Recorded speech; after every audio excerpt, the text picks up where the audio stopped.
Ma'am ma'am घर आपकी में आवाज वाईफाई लगाओ, क्लियर वाईफाई। नहीं आ रही। मैम आवाज नहीं आ मैम रही। आपकी आवाज ब्रेक हो रही है। मैम आपकी आवाज ब्रेक हो रही है। नहीं हो रहा, केवल वाईफाई ब्रेकिंग। मैम आपके घर में वाईफाई लगाओ, नेट बहुत आएगा। बच्चों सब अपने आप को म्यूट करो।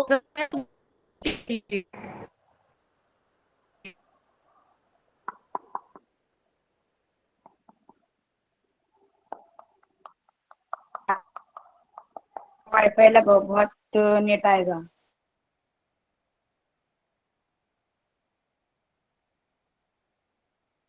हमारे घर में वाईफाई है, इसलिए हमें नेटवर्क की कोई चिंता नहीं है।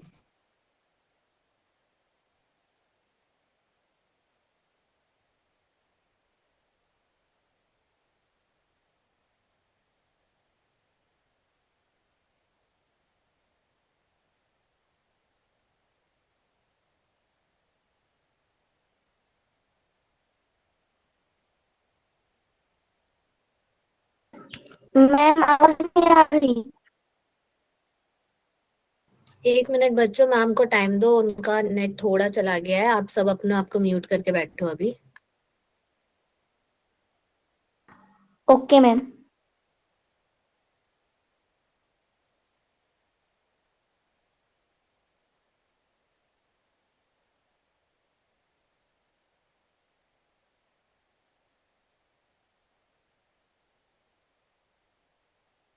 मैम आवाज नहीं आ रही।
Hello ma'am.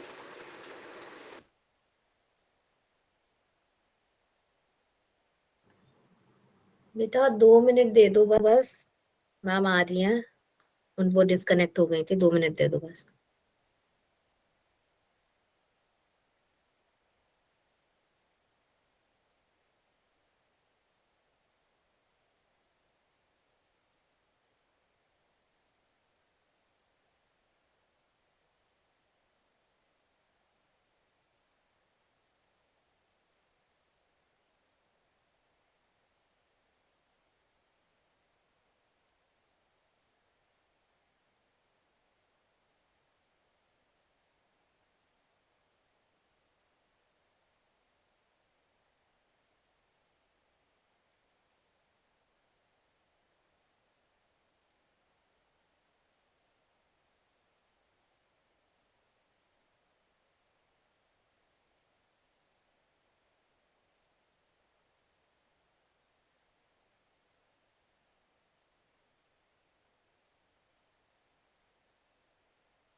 बच्चों अपनी आवाज म्यूट कर लो, रुक जाओ अभी 1 सेकेंड। रितिका मैम अपनी स्क्रीन शेयर करेंगी अपने अपने साथ, ठीक है? बट प्लीज सब अपन खुद को म्यूट रखो। Okay ma'am.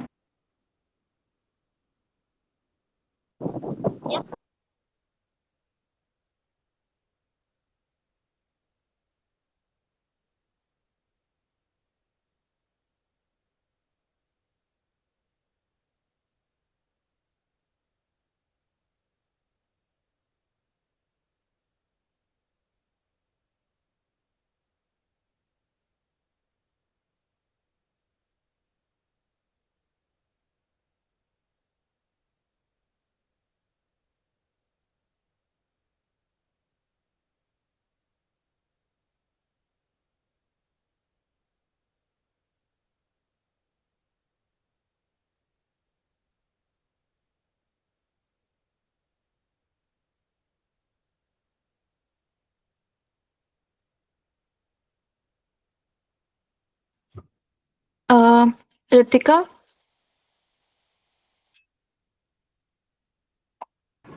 Yes, Tanisha.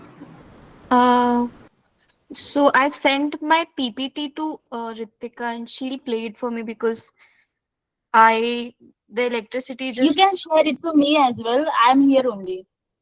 I think it's already been shared with you, Prerna. I think you Uh, must have Okay, Tani- access to that you there, folder. no?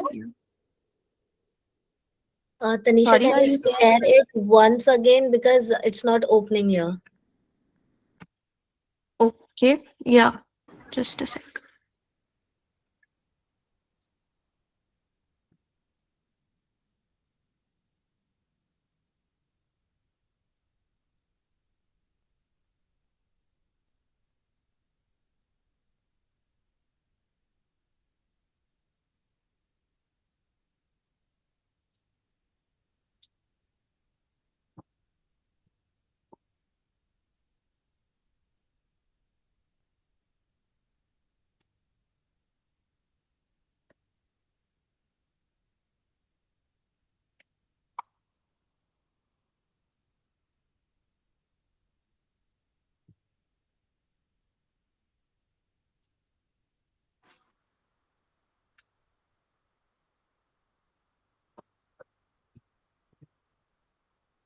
Prerna Di, Yes, Ritika.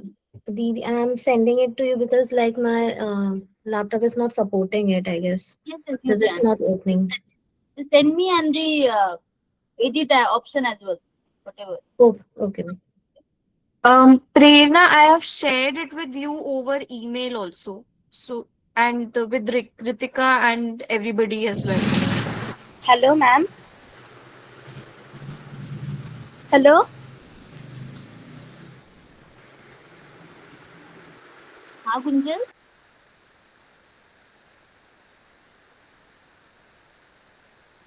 काय बोलत आहात? कोणी बोलत आहे?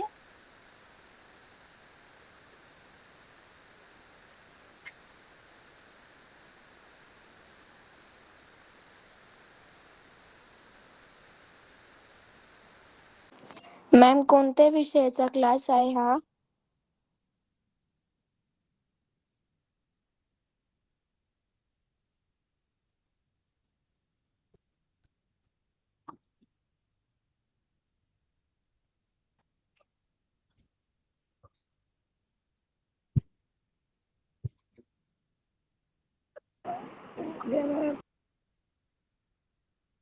बच्चों जब तक PPT ma'am share कर रही हैं तब तक कल का हम रिवीजन कर लेते हैं, ठीक है? कल हमने बायोडाइवर्सिटी शुरू किया था, बायोडाइवर्सिटी का टॉपिक, और कल हमने ये समझा था, कल हमने पहले थोड़ा सा रिवीजन किया था जो हमें पहले और उसके Now screen is visible. Is my screen is visible, Tanisha ma'am? yes, Ma'am, yes, आवाज नहीं आ yeah. रहा। Yes. Which PPT should I stop? Sorry. Which PPT should I stop? Is this the correct PPT slide? Oh, yeah. This is the correct. Yeah, this is the correct slide. Okay. I'll just ask you to आवाज देना change नहीं। it. Yeah. तो कल हमने Yes, yes. Biotic और abiotic पढ़ा था कि एबायोटिक और बायोटिक क्या होता है, मतलब उसको रिवाइज किया था हमने। बायोटिक और एबायोटिक का मतलब तो पहले ही पढ़ लिया था और उसके कुछ एग्जाम्पल्स देखे थे। Prerna, can you ma'am can you move to the next slide? फिर हमने कल एक एग्जाम्पल भी लिया था कि एक एग्जाम्पल लिया था ना, आपको याद है फुटबॉल वाला example? Yes, ma'am. Yes, ma'am. Yes, very good. Yes. कल हमने दो टीम्स बनाई थी। एक टीम में बेसिकली बायोडाइवर्सिटी बहुत लो थी और एक टीम में बायोडाइवर्सिटी बहुत हाई थी, ठीक है? तो कोई बता सकेगा कि जिस टीम में टीम 2 जिसमें बायोडाइवर्सिटी हाई थी, वो टीम कैसे अलग थी पहली वाली टीम से? क्या हो गया? आवाज नहीं आ रही।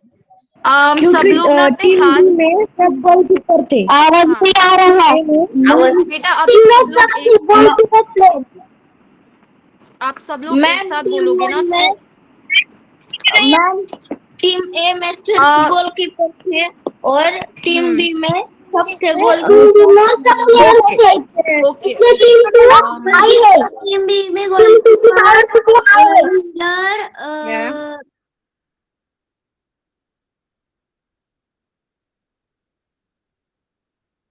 मैम नेम ऑफ टॉपिक आवाज नहीं आ रही है। हाँ आवाज तो मैं नहीं आ रहा है। हाँ बेटा मैं कुछ बोल नहीं रही थी। अम जिसको भी बोलना है ना वो अपना हाथ उठाएगा, बिकॉज आप सब लोग एक साथ बोलते हो तो मेरे को किसी की आवाज सुनाई नहीं देती है। बेटा ये कौन लिख रहा है चैट बॉक्स पर? Prerna ma'am, can you just take a look at the chat box? I think some people are sending inappropriate messages there. Yes ma'am. Shalini code दे. काय लिहता बेटा तू? समजा असं कुणीही पर्सनल चॅट इथे करत असणार तर ते क्लास सोडू शकतात अगदी निवांतपणे. हो मॅम, आणि मी तर ओळखत पण नाहीये त्याला.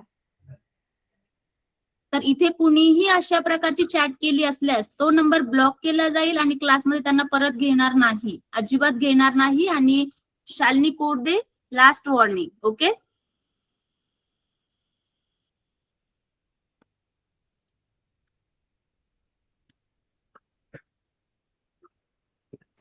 Ma'am name of topic near. हे काय आहे चंदन एम? तुम्हाला जे काही मी मेसेज परत एकदा रिव्ह्यू करणार आणि मी जे नंबर्स आहेत मी ब्लॉक करणार, ठीक आहे. यानंतर चॅटबॉक्स मध्ये मॅमने विचारलेल्या प्रश्नाशिवाय त्याची उत्तरं तुम्ही दिल्याशिवाय काहीही टाईप करायचं नाही. हॅलो, गुड मॉर्निंग किंवा काहीही. ठीक आहे, proceed ma'am. Thank you ma'am. ठीक है बेटा, प्लीज कंसंट्रेट करो. जिसको बात करनी है वो ये मीटिंग एग्जिट कर बात कर सकता है. ठीक है. मैम नेम ऑफ टॉपिक बेटा हमने क्लास स्टार्ट करी थी तो मैंने बताया था ना, कल का टॉपिक हम पढ़ रहे हैं on on biodiversity. Biodiversity. Ma'am मैं कल ज्वाइन नहीं हुई थी। कोई बात नहीं, आपको मीटिंग की रिकॉर्डिंग मिल जाएगी, आपके ईमेल पर आ जाती है मीटिंग की रिकॉर्डिंग. जो भी बच्चे एब्सेंट होते हैं ना वो उनके पास रिकॉर्डिंग आ जाती है ऑटोमेटिकली. अपने ईमेल पर चेक कर लेना. ठीक है. Okay ma'am. ओके. तो कल हमने रिवाइज किया था बायोटिक और एबायोटिक चीजें क्या होती है, उसके एग्जाम्पल्स. फिर कल हमने फुटबॉल के एग्जाम्पल से देखा था कि 2 टीम्स हो गई थी. टीम 1 में लो बायोडाइवर्सिटी थी और टीम 2 में अलग अलग टाइप ऑफ प्लेयर्स थे. ठीक है. बेटा जिसको भी क्वेश्चन का आंसर करना है वो हाथ उठाएगा. ठीक है, क्योंकि आप सब लोग बोलने लग जाते हो तो मुझे आवाज सुनाई नहीं देती है किसी की भी. ठीक है. तो अब आप ये बताइए कि आप सब लोगों ने, जो लोग ध्यान से सुन रहे होंगे उनको ये तो पता होगा कि टीम 2 में बायोडाइवर्सिटी हाई थी क्योंकि टीम 2 में अलग अलग टाइप ऑफ प्लेयर्स प्रेजेंट थे.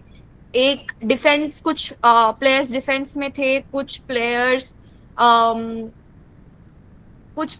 डिफेंस खेल रहे थे, कुछ प्लेयर्स फ्रंट में खेल रहे थे, कुछ प्लेयर्स नेट के पास थे, डिफेंस कर रहे थे.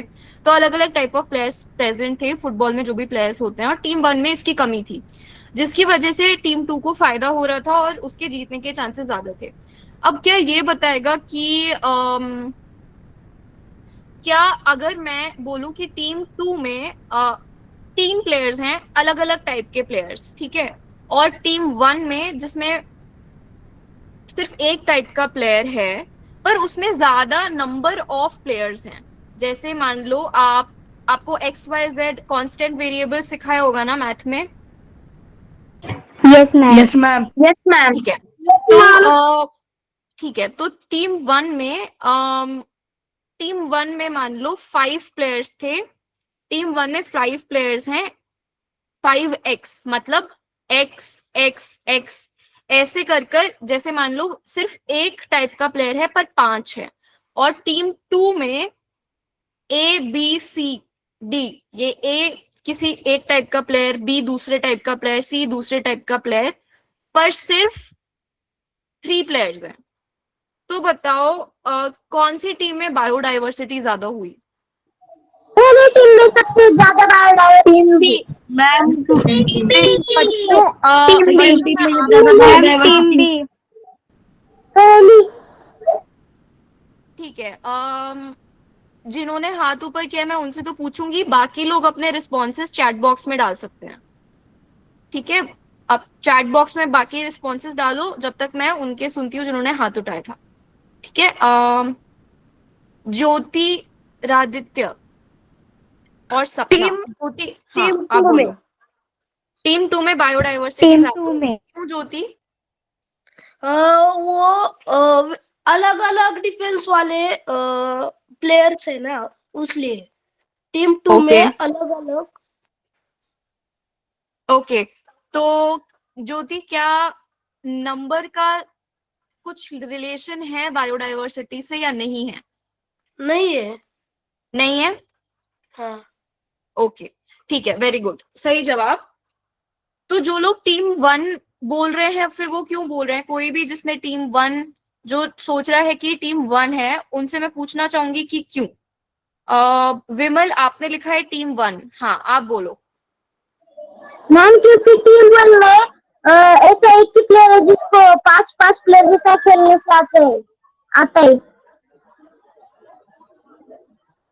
क्योंकि टीम 1 में 5 प्लेयर है जिसको, उसके बाद क्या बोला आपने? क्योंकि टीम 1 में एक ही प्लेयर है, लेकिन उनको उस प्लेयर को 5 प्लेयर जैसा खेलने का आता है, इसलिए भी हो सकता है। ओके, अच्छा, आप बोल रहे हो कि प्लेयर टाइप तो एक ही है पर उनकी स्ट्रैटेजी अलग अलग हो सकती है पर खेलने मैम की। वो अलग हाँ। टाइप का बॉल टाका तो उसको मारने को नहीं आएगा ना। वैसे हाँ, टीम ओके ना। ओके, ठीक है। तो मोहिनी बोल रही है कि वो खेले तो वैसे ही, पर उसका जो रोल है वो तो एक ही रहेगा ना। जैसे अगर गोलकीपर का रोल है, मान लो जो 3 प्लेयर्स हैं टीम 1 में, उनका गोलकीपर का रोल है, तो है तो उनका रोल तो एक ही होगा। वो बॉल को तो नहीं मार पाएंगे, आप यही बोल रहे हो ना मोहिनी?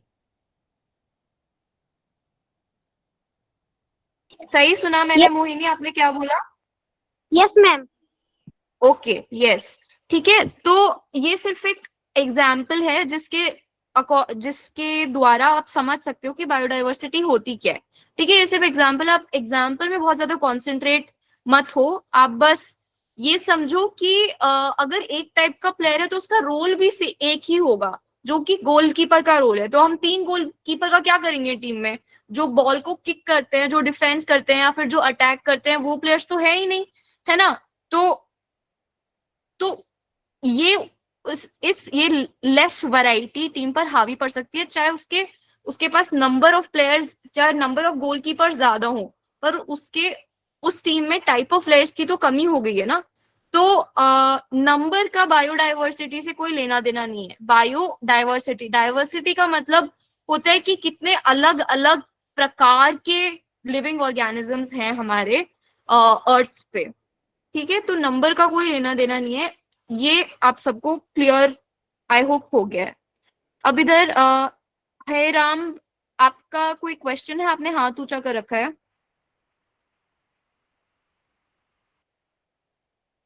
No ma'am. ओके, तो अपना हाथ नीचे कर लो, बिकॉज फिर कंफ्यूजन हो जाता है।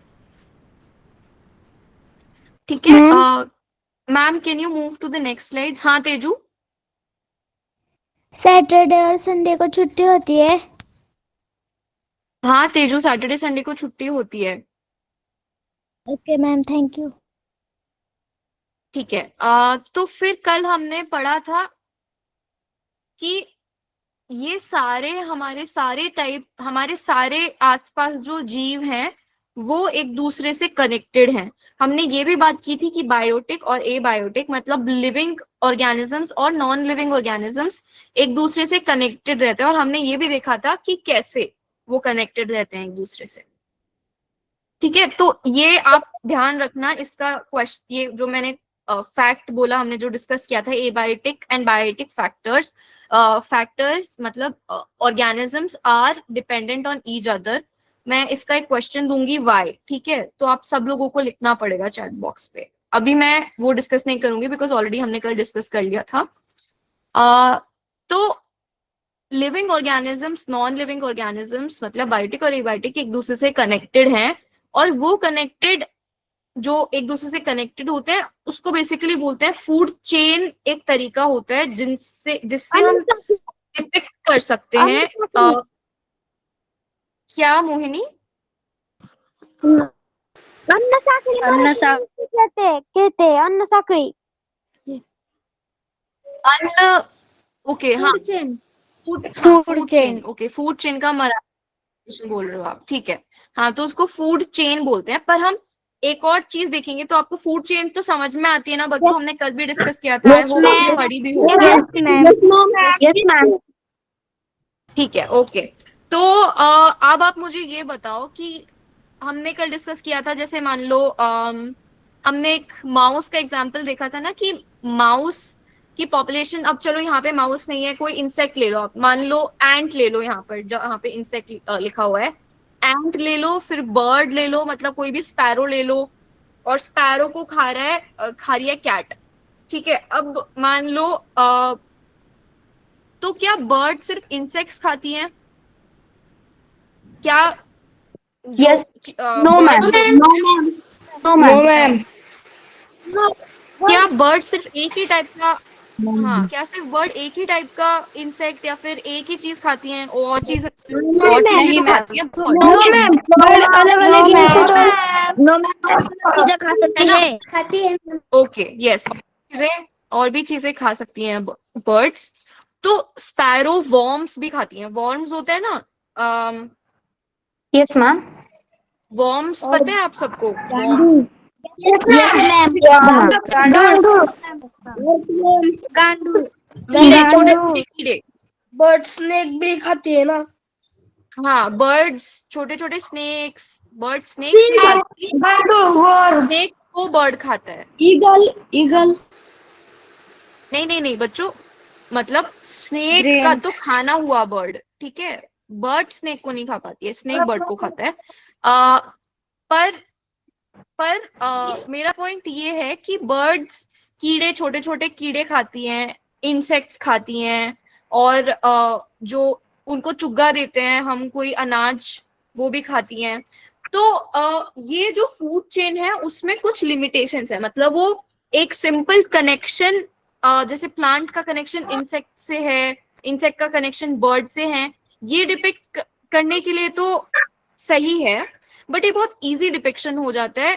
तो हमें ये ध्यान रखना है कि ये सिर्फ एक लीनियर फैशन में, मतलब एक एक चीज आगे ऐसे बढ़ती जा रही है एक लाइन में, वैसा नहीं होता है रियलिटी में। हमारी जो रियलिटी में जो जैसे इकोसिस्टम काम करता है वो बहुत ही कॉम्प्लेक्स तरीके से काम करता है। तो अगर हम इसको ना यूज कर अब अच्छा, आपको और कोई ये एक लिमिटेशन हुई फूड चेन यूज करने की, पर क्या आपको और कोई कमी नजर आ रही है इस तरह के रिप्रेजेंटेशन में? मैम मैं एक बताना चाहूंगी। हाँ, सपना बोलो। ना सपना पहले मोहिनी बोलेंगी, फिर सॉरी मोहिनी पहले सपना बोलेंगी, फिर मोहिनी, ठीक है? मैम मैं एक बताऊंगी। सन, प्लांट, किड्स, लैम्ब, गोट्स, फिर टाइगर। मुझे मैम यही तक मैं बता सकती हूँ, मुझे पता नहीं टाइगर को कौन खाता है। ठीक है, ओके सपना, थैंक यू। बट मेरा सवाल, एक सेकंड, बच्चों मैं ना सवाल एक बार रिपीट कर देती हूँ। ये तो आप एक फूड चेन का एग्जाम्पल बता रहे हो, है ना, पर मेरा सवाल ये है कि जैसे फूड चेन में आगे आगे चीजें एक लाइन में आगे आगे चलती रहती है ना, पर मेरा सवाल ये है कि रियलिटी में ऐसा नहीं होता है, एक लाइन में चीजें नहीं चलती हैं, है ना। इंसेक्ट प्लांट के अलावा किसी और चीज को भी खा रहा होगा, इंसेक्ट को बर्ड के अलावा कोई और भी जीव खा रहा होगा, है ना। बर्ड को कोई और चीज खा रही होगी, 3-4 चीजें मिलकर। क्या मोहिनी? मैम हाँ मोहिनी आप बोलो। इंसेक्ट को फ्रॉग भी खा सकता है ना? यस यस, इंसेक्ट को फ्रॉग भी खा सकता है ना। तो इसी तरीके से मैं बोलना चाहती हूँ कि ये फूड चेन जो है उसमें थोड़ी सी ये इजी तरीका तो है डिपिक्ट करने का कि कैसे कनेक्टेड होती हैं चीजें, living organisms, non living organisms एक दूसरे से, पर ये इसमें इसके साथ थोड़ी लिमिटेशंस भी हैं। इसकी लिमिटेशंस मतलब कुछ दिक्कतें भी हैं इसके अंदर, ठीक है। क्योंकि एक हमें ये समझने के लिए तो कि सन मतलब एबायोटिक से प्लांट्स खाना बनाते हैं, जो कि प्लांट्स, अच्छा जो अपना खाना खुद बना सकता है उन चीजों को क्या बोलते हैं? स्वयंपोषी। स्वयंभुषी। यस स्वयंपोषी। यस, स्वयंपोषी, प्रोड्यूसर्स, ऑटोट्रॉफिक। यस यस, ठीक है। और जो लोग खाना नहीं बना सकते हैं, जो जैसे मान लो इंसेक्ट्स, बर्ड्स, ये खाना नहीं बना सकते।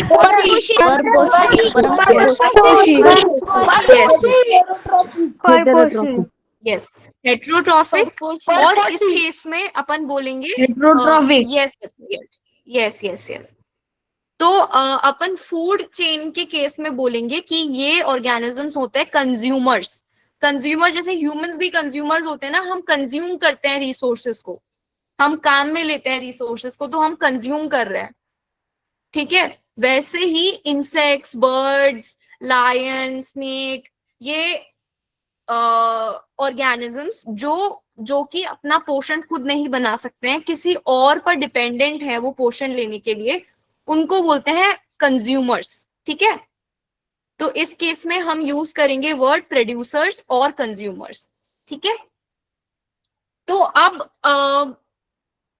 क्या, तो जैसे फूड चेन में, तो आप फूड चेन से आप समझोगे तो आपको लगेगा कि बर्ड्स के बाद स्नेक बर्ड को खाएगा, फिर स्नेक को मान लो कोई किसी चीता ने खा लिया, हाँ गीदड़ खा लेगा, गूस खा लेगा, गूस बोलते हैं, तो गूस खा लेगा, गूस को कोई चीता खाएगा, चीता को बियर खा लेता है, वो बड़ा सा होता है ना बियर, वो खा लेता है। तो ये सारी चीज। अच्छा अब मान लो टॉप पे आ रहा है बियर, तो बियर का क्या होगा? बियर को ऐसा है कि वो बहुत शक्तिशाली है, उसका कुछ हो ही नहीं सकता है, वो उसको कोई खा ही नहीं सकता है, क्या ऐसा होता है? फिर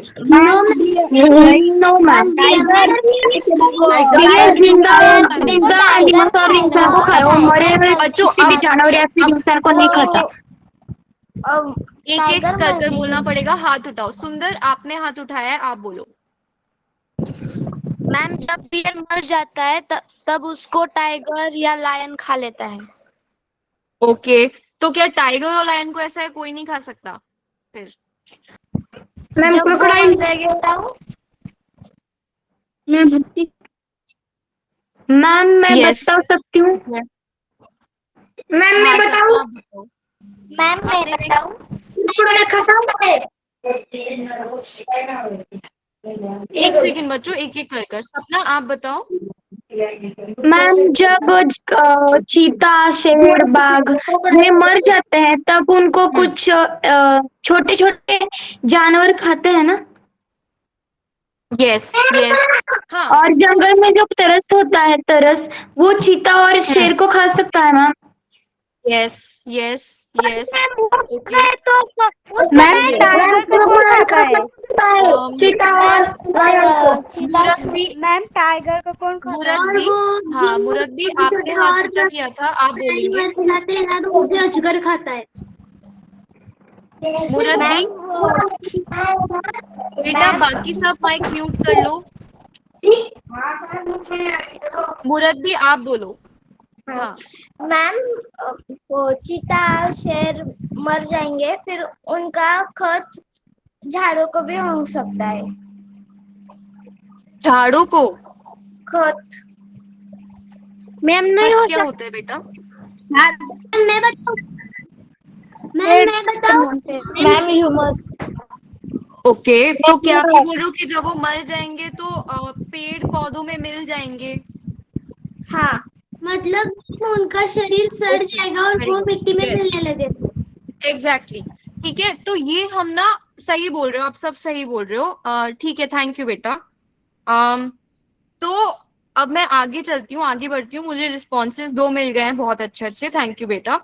तो हम ये सारी चीजें, जैसे डीकम्पोजर्स की आपने बात करी, जो आप बोल रहे हो ना कि बैक्टीरिया, जो सॉइल में बैक्टीरिया होते हैं वो डीकम्पोज, जब हम डीकम्पोजिशन पढ़ रहे थे तो आपको याद होगा कि जो मिट्टी में फंगाई, बैक्टीरिया, माइक्रो ऑर्गेनिजम्स, सूक्ष्म जीव होते हैं, वो डीकम्पोजिशन करते हैं। तो उनका रोल हम फूड चेन में नहीं दिखाते हैं। बहुत बहुत सारी फूड चेन ऐसी होती है जिनमें ये चीज मिसिंग, डीकम्पोजर्स का रोल मिसिंग होता है। फिर फूड चेन में क्योंकि सिर्फ जैसे एक लाइन बना हुआ, आप तो लाइन के सिर्फ 2 ही तो एंड्स होंगे, एक लाइन के 2 एंड्स होते हैं, वैसे ही फूड चेन क्योंकि एक लीनियर फैशन में होती है, लाइन की तरह होती है, वैसे ही उसको उसके आपको 2 एंड्स दिखेंगे। एक एंड पे होगा, यूजुअली होता है सन, ठीक है, सूरज, और दूसरे एंड पे आपको कोई एपेक्स प्रेडेटर, मतलब सबसे ऊंचे दर्जे का प्रेडेटर मिलेगा, जैसे लायन मान लो, जैसे बियर मान लो। ठीक है, तो उससे आप कुछ लोगों को लग सकता है कि हमारा जो फूड चेन, मतलब जो इकोसिस्टम है वो सन से शुरू होता है, मतलब एबायोटिक चीज से शुरू शुरू होता है, और एक बड़ी सी चीज जैसे एपेक्स प्रेडेटर होता है जो सबको खा सकता है, मतलब बड़े बड़े जानवरों को खाता है जैसे बियर, वहां आकर और रुक जाएगा। ठीक है, पर ऐसा इन रियलिटी, जैसे आप लोगों ने बात की, ऐसा नहीं होता है। जो एपेक्स प्रेडेटर्स होते हैं, जो मेन प्रेडेटर्स होते हैं, जैसे बियर, लायन, ये सब लोग, ये प्रेडेटर्स मर जाते हैं, और ये डीकम्पोजर्स, फिर ये डीकम्पोजर्स इनको डीकम्पोज कर लेते हैं और मिट्टी में मिल जाते हैं। ठीक है, फिर इनको प्लांट्स वापस ले लेते हैं सॉइल की मदद से, इनमें जो न्यूट्रिएंट्स होते हैं उसको। ठीक है, तो डीकम्पोजर्स का रोल मिसिंग होता है फूड चेन से। और फूड चेन से ये भी मिसिंग होता है कि जो वल्चर्स होते हैं ना, वल्चर्स, जैसे आपने बात की, कुछ बड़ी बर्ड्स होती हैं, ईगल होती है, वल्चर्स होते हैं, वो सब भी डेड, जो एनिमल्स, बड़े बड़े डेड एनिमल्स होते हैं, उनको खाते हैं। तो उनका भी रोल मिसिंग होता है फूड चेन में। हाँ ईगल मुझे लगता है गोट के बच्चे को उठा ले जा सकती है और उसे गीदड़, खा भी सकती है। ओके। आपको अच्छा, यस मुझे मैम, इसका जवाब क्योंकि नहीं पता है, हो सकता है। को खा सकते हैं, मतलब तो गोट के बच्चे को खा सकते हैं ना।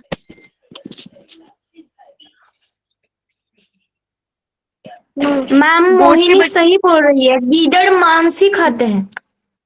यस यस, तो मतलब गीदड़ ईगल, एक टाइप का, ईगल मतलब ईगल हैम को भी ले सकता है ना, ईगल हैम को भी खा सकता है।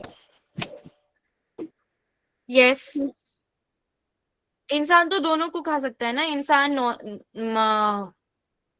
इंसान तो प्लांट्स, मतलब शाकाहारी भी होते हैं और मांसाहारी भी होते हैं, बट इंसान गीदड़ का जो खाना होता है वो नहीं खा सकते, क्योंकि इंसान जो मरी हुई चीजें होती हैं बेसिकली उनको नहीं खाते हैं। जैसे किसी ने लिखा है चैट बॉक्स में, स्कैवेंजर्स, तो वल्चर्स और गीदड़, ये सारे जो बड़ी बड़ी बर्ड्स होती हैं, वो जो एनिमल्स डेड हो जाते हैं उनको खाते हैं, तो उनको स्कैवेंजर्स बोलते हैं। स्कैवेंजर्स का रोल भी मिसिंग होता है ये फूड चेन से। Prerna, I got electricity back. Can I present instead? Because I want to show them food web. Yes, you can. I will share it out. Okay. Okay. Okay. Thank you.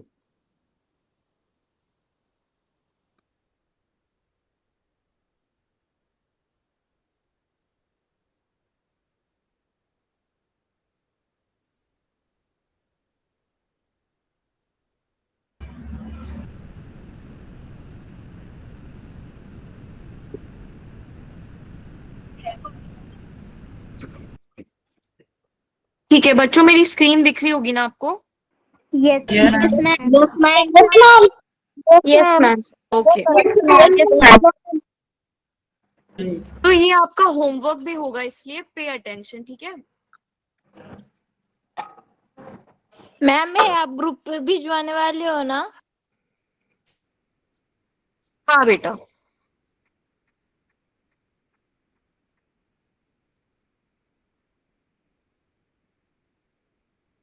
एक second.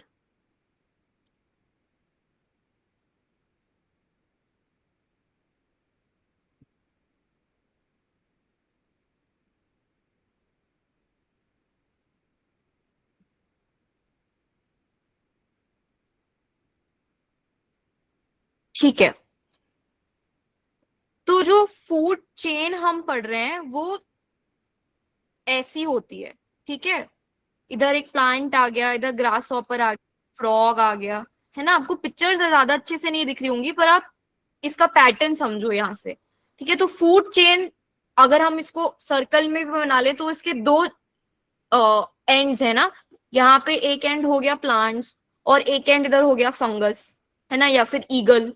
तो पर अब food web में क्या होता है कि सब लोग एक दूसरे से कनेक्टेड होते हैं। जैसे इधर एक प्लांट है कैक्टस, कैक्टस स्क्विरल से भी कनेक्टेड है और कैक्टस माउस से भी कनेक्टेड है। फिर माउस किसी और प्लांट से भी कनेक्टेड है और माउस स्नेक से भी कनेक्टेड है, और जो वल्चर्स हैं वो 2-3 चीजों से कनेक्टेड है।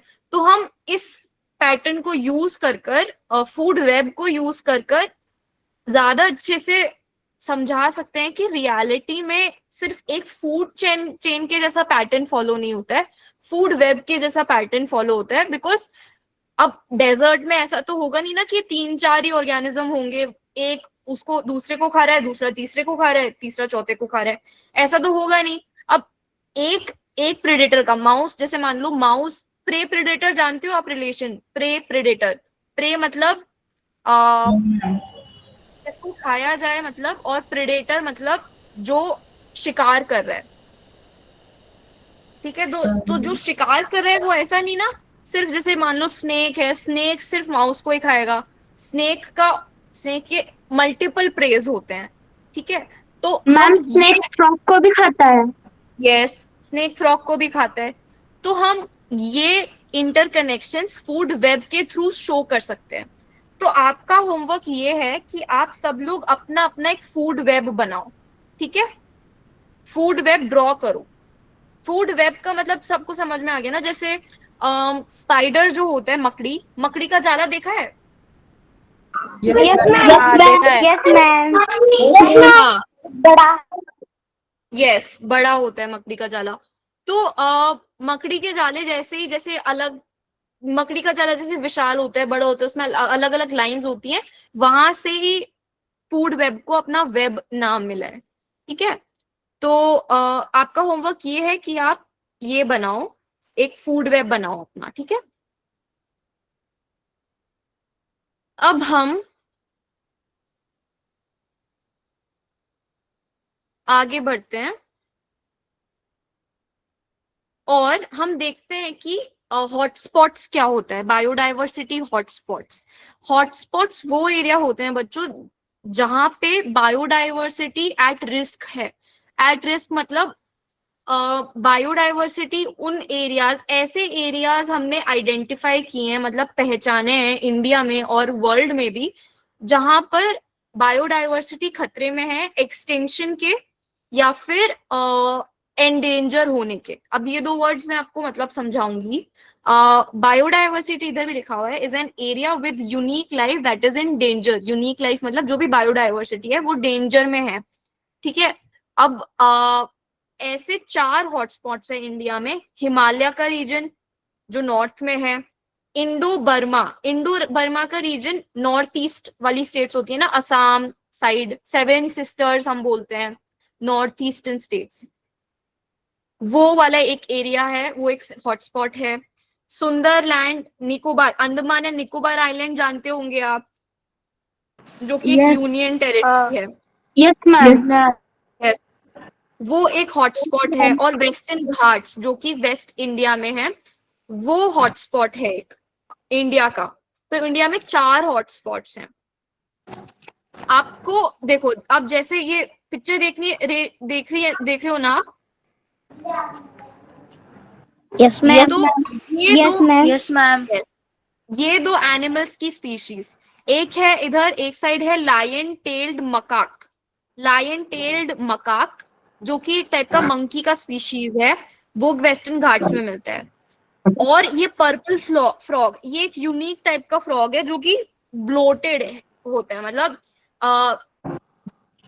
जैसे फ्रॉग्स होते हैं वैसा फ्रॉग नहीं है, वो फ्रॉग्स तो थोड़े पतले होते हैं, ये फ्रॉग अनयूजुअली थोड़ा मोटा है, ठीक है। तो ये ग्राउंड के अंदर रहता है, ये भी वेस्टर्न घाट्स में मिलता है। तो ये दोनों type of animal species western Ghats में ही मिलेंगे आपको, वेस्टर्न घाट्स से यूनिक है ये। और ये दोनों स्पीशीज एंडेमिक स्पीशीज हैं, मतलब एंडेमिक स्पीशीज मतलब इन स्पीशीज को पूरी तरह अर्थ से मिट जाने का खतरा है। तो जिन स्पीशीज को पूरी तरह अर्थ से मिट जाने का खतरा होता है उनको बोलते हैं एंडेंजर्ड स्पीशीज, ठीक है। और जो स्पीशीज खत्म हो गई है पूरी तरह ऑलरेडी अर्थ से, उनको बोलते हैं एक्सटिंक्ट स्पीशीज। जो स्पीशीज पूरी तरह अर्थ से मैडम खत्म हो गई। Example dinosaur. मैम हाँ, example dinosaur. Example dinosaur, example dragon. Dragons तो होते ही हैं। Flying dragon dinosaurs. हाँ, हमारे इंडिया में भी बहुत सारी स्पीशीज एक्सटिंक्ट हो चुकी हैं। और एक बुक बना रखी है ध्यान से सुना बेटा, IUCD ने। IUCD मतलब international union of conservation of nature. इस ऑर्गेनाइजेशन ने एक रेड लिस्ट बुक मेंटेन कर रखी है, जहां पर इस रेड लिस्ट बुक में बेसिकली जो भी स्पीशीज अभी तक एक्सटिंक्ट हो चुकी है ना, उनकी एक लिस्ट है। तो ये आपकी नॉलेज के लिए है। किसी ने चैट बॉक्स में लिखा है डोडो। डोडो भी एक, क्या सबको पता है डोडो का नाम सुना है? नहीं ma'am. No ma'am. No ma'am, कोई आइडिया नहीं है। Okay, Yes, ma'am. डोडो ना, आप नोट डाउन कर सकते हो ये नाम, Yes. डोडो। ये डोडो एक फ्लाइटलेस बर्ड थी, मतलब ऐसी बर्ड थी जो उड़ नहीं सकती थी। तो ये डोडो बर्ड भी अब एक्सटिंक्ट हो गई है, मतलब पूरी तरह से मिट गई है धरती से। मैम एक बार कोई स्पीशीज एक्सटिंक्ट हो जाती है ना बेटा, तो फिर उसको रिकवर नहीं कर सकते। हाँ बेटा। मैम डोडो बर्ड की आप हमें पिक्चर दिखा सकती है? पिक्चर, ठीक है, रुक Yes, जाओ ma'am. एक सेकेंड।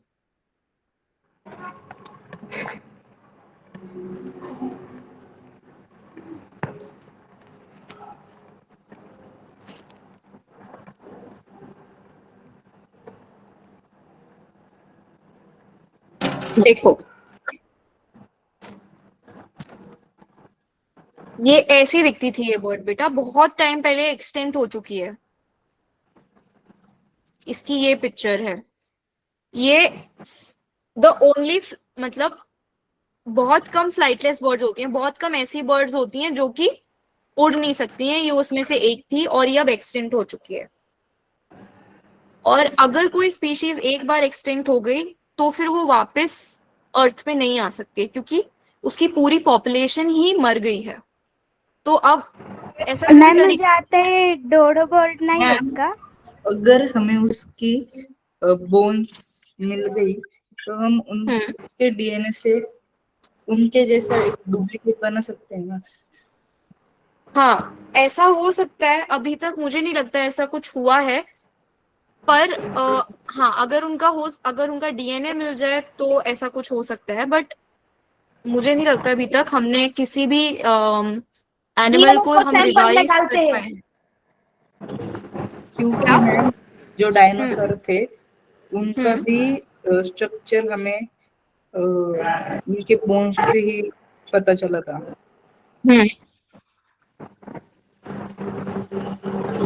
हाँ बेटा, मेरे को भी इस बारे में एक्चुअली पढ़ना पड़ेगा कि अभी तक किसी ने किसी भी साइंटिस्ट ने किसी एक्सटिंक्ट ऑलरेडी एक्सटिंक्ट स्पीशीज को रिवाइव किया, मतलब वापस पुनर्जीवित किया है उनके डीएनए को यूज कर कर। इस पर मुझे पढ़ना पड़ेगा। मुझे नहीं लगता अभी तक ऐसा हुआ है, बट नेचुरली एक बार कोई स्पीशीज एक्सटिंक्ट हो गई तो नेचर उसको वापस रिवाइव नहीं कर सकता। उसका कोई कोई और स्पीशीज न कोई और नई स्पीशीज हो सकता है एवोल्यूशन के थ्रू आए, पर वो सेम स्पीशीज, सेम डोडो स्पीशीज वापस नेचर नहीं ला पाएगा। ठीक है, तो ये तो वेस्टर्न घाट्स का एग्जाम्पल है। आप अपनी नॉलेज के लिए ये 4 जोन्स जो मैंने डिस्कस किए, the Himalayas, Indo Burma region, सुंदर संडरलैंड, निकोबार, अंडमान एंड निकोबार वाला एरिया और वेस्टर्न घाट्स, वो सब, उन सब में ये सारे एरियाज आप एक्सप्लोर कर सकते हो कि इन एरियाज में क्या क्या स्पीशीज जो हैं वो एंडेमिक हो रही हैं। ठीक है मैम मैं यस मैम। ओके, अब एक लास्ट पॉइंट। ऑल्दो हम हमारे 2 वीक्स में जितनी भी क्लासेस हुई हैं वहां हमने डिस्कस करा ही है, इन पार्ट्स हमने डिस्कस करा है कि ये लॉस ऑफ बायोडाइवर्सिटी क्यों हो रहा है, बायोडाइवर्सिटी हमारी खतरे में क्यों है। बट क्या जल्दी से मैं आप लोगों से कुछ रिस्पॉन्सेज लेना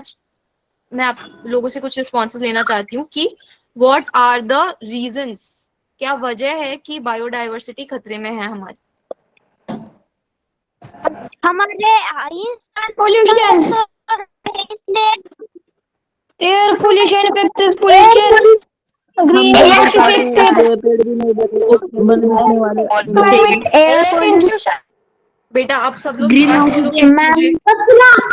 ट्रीज कटिंग। ओके, सीमा और रुद्र आपने हाथ उठा रखा है, आप बोलो जब तक बाकी सब चैट बॉक्स में अपना रिस्पॉन्स लिखो। ठीक है, सीमा और ma'am green house effect, green house effect की वजह से। ठीक है, Rudra. Climate change, factories pollution, climate change, yes. Sapna. Climate change, factory yes pollution. Ma'am. आपने हाथ उठा रखा है, आप कुछ रीजंस दोगे? Yes ma'am. दो।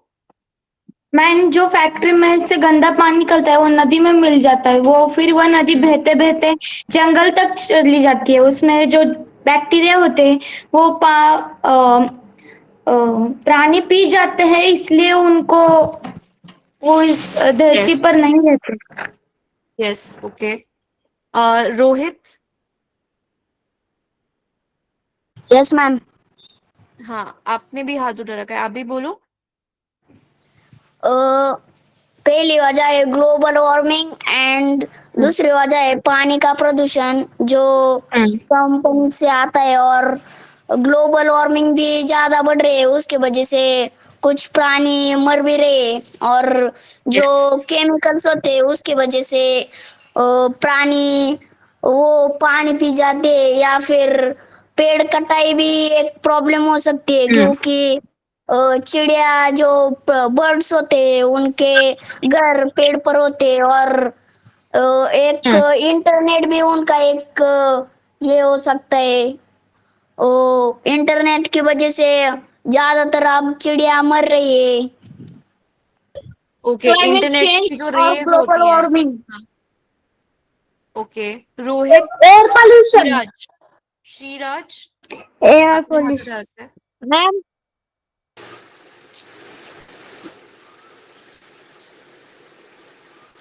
ओके ओके, सीमा लास्ट रिस्पॉन्स ले लेते हैं हम, सीमा से। मैम ग्लोबल वार्मिंग होती है, और Yes. जब हम पेड़ काटते हैं तभी भी होती है, और ज्यादा फैन और एसी यूज करने से भी होती है। यस, ओके, थैंक मुनाफे यू। के लिए जानवरों को मारना और नदियों और समुद्र में से जरूरत से ज्यादा मछलियां पकड़ते यस, हैं, इसलिए। Very good, yes. Over consumption Ma'am? Of natural, over consumption of resources, hello कि मैम। हम रिसोर्सेज को जरूरत से ज्यादा यूज कर रहे हैं। Over consumption of resources, deforestation, climate change, ये सारी कुछ वजहें हैं जिससे हमारी बायोडाइवर्सिटी को खतरा हो रहा है। ठीक है, आप सब लोगों को ये वजह पता है, पर अगर आप ये जो पॉइंट्स आपने बोले उनको अगर आप अच्छे से लिखो एक एक सेंटेंस में, जैसे डिफॉरेस्टेशन क्यों एक वजह है और इससे कैसे खतरा हो रहा है बायोडाइवर्सिटी को, तो वो बढ़िया होगा। तो आपका एक और होमवर्क आप नोट करो। आपको 3 रीजंस में जो मैंने दोनों होमवर्क जो बोले हैं वो मैं आपको एक व्हाट्सएप पर भी लिख कर भेज दूंगी। पर आपका एक और होमवर्क है कि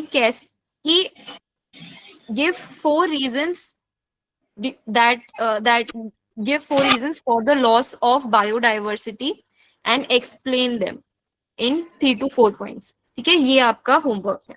बेसिकली जो आप लोगों ने बोला है वो आप लिखोगे और अच्छे से एक्सप्लेन करोगे कि क्यों। और मैं आपका होमवर्क आपको भेज दूंगी। आई थिंक हमने मोस्टली एक्सटेंशन हमने डिस्कस कर लिया है। होम्योस्टेसिस इतना इम्पोर्टेंट नहीं है। मैम ठीक है मैम, इस परीक्षा का नाम क्या है? किसका बेटा? इसका हम जिसके बारे में पढ़ रहे हैं वो किसी वजह से पढ़ रहे हैं, मुझे जानना है। वो किस वजह से पढ़ रहे हैं? हाँ बेटा, क्योंकि हमें फर्स्ट रीजन तो ये है क्योंकि हमें बायोडाइवर्सिटी हम के बारे में पता होना चाहिए कि जो स्पीशीज एंडेंजर हो रही हैं, एक्सटिंक्ट हो रही हैं, उसके बारे में हमें नॉलेज होनी चाहिए। जब तक हमें पता नहीं होगा कि ये स्पीशीज इतना खतरे में है, हमारी बायोडाइवर्सिटी खतरे में है और क्यों है, तब तक हम इसके बारे में कुछ कर भी नहीं कर पाएंगे ना।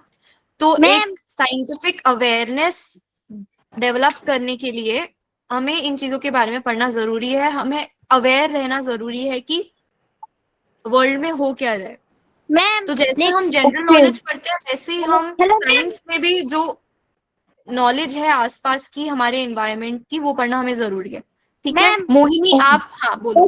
मैम किस पेपर के लिए? मैम एक सेकेंड, हाँ मोहिनी आप बोलो पहले, बाकी सब बेटा म्यूट कर लो। आप क्वेश्चन रिपीट कर सकते हैं क्या? बेटा मैं होमवर्क क्वेश्चन आपको व्हाट्सएप में लिख के भेज दूंगी, ठीक है? Yes ma'am, thank you. Okay ma'am. Okay Tanisha, just tell them this is for Lodha Genius Scholarship Science Circle Program. Bye bye. Okay.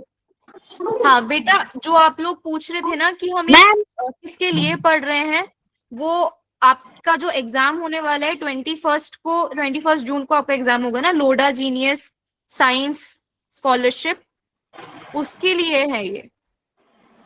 Ma'am वो एग्जाम जिस मोबाइल से रजिस्ट्रेशन किया है उसी मोबाइल से देना है क्या? हाँ बेटा, जिस मोबाइल से आपने रजिस्टर किया है उसी मोबाइल से देना है। मैम हम जा सकते हैं क्या? हाँ बेटा, जिसको क्वेश्चन नहीं है वो चले जाओ, अगर किसी को कोई क्वेश्चन है तो मैं आंसर कर सकती हूँ। हाँ क्लास कब तक है?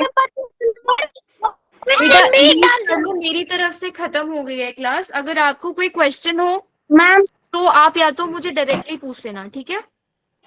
मैम ये क्लास मैम हेलो मैम हाँ बोलो सपना। मैम लोड फिर से बता सकती हैं मुझे? Lodha genius science scholarship, Lodha genius science scholarship. Okay ma'am. Ma'am ये क्लास कब तक है? मैम आज का होमवर्क बेटा क्या है? आप लोगों की अगले हफ्ते 2 वीक, अभी जैसे 2 हफ्ते आप लोगों की साइंस की क्लास थी ना, अगले 2 हफ्ते आप लोगों की मैथ्स की क्लास होगी, ठीक है? और ये Lodha genius science circle programme है। अगर आपका सिलेक्शन होता है तो आप आईसर पुणे में जाकर के 1 साल तक वहाँ पे पढ़ाई करोगे, उसके बारे में हम आपको बताएंगे। जूनियर साइंटिस्ट का स्कॉलरशिप है। और मैम अभी मैम बार बार नहीं कर। Tanisha, stop the recording. या ओके